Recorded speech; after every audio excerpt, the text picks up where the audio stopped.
The views on international trade and development from this group of economists span the evolution of economic thought from classical liberalism, Smith, Ricardo, Mill, to Marxism, Marx, and finally to 20th century development economics, Rodin, Nurks, Hirschman, Myrdal.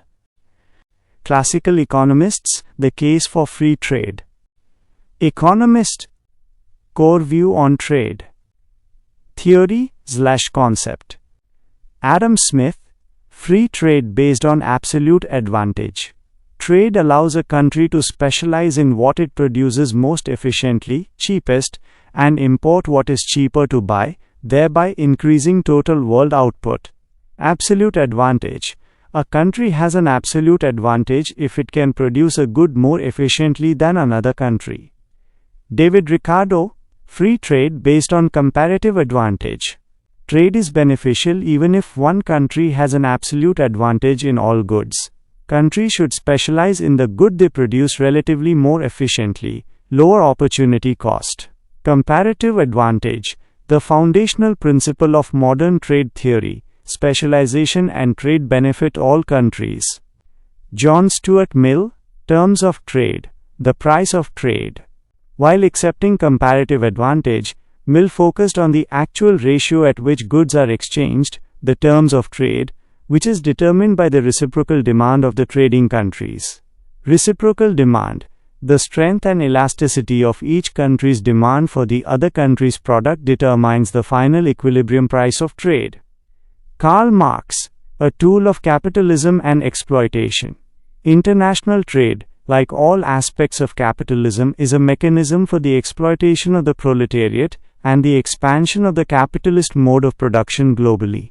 It accelerates the concentration of capital and the social contradictions inherent in the system. Expansion of capital, trade breaks down national barriers, forcing all nations into the capitalist mode of production and creating a world market where crises are simultaneously global. Development economists, the case for intervention and structure. This group largely challenged the notion that free trade automatically benefits all countries, especially the newly decolonized or developing nations. They argued for active government policy to initiate growth. Economist, core view on trade and development. Theory/concept. P. N. Rosenstein Rodin. Trade requires a big push. Believed that individual industries in developing countries couldn't succeed in isolation due to a lack of demand.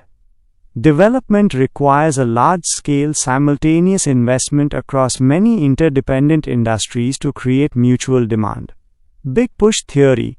A massive, coordinated investment program is necessary to overcome the indivisibilities, economies of scale, social overhead capital, and jump-start industrialization.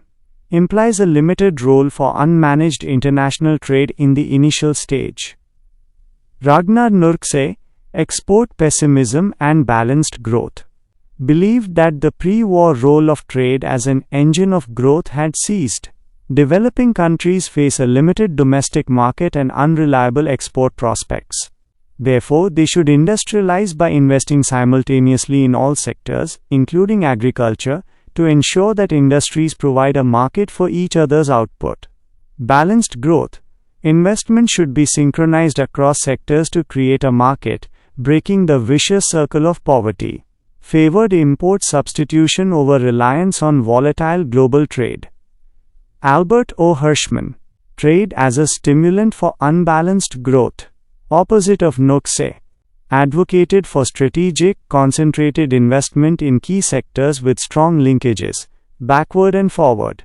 Trade policy should focus on creating pressures and bottlenecks that force further domestic investment and growth.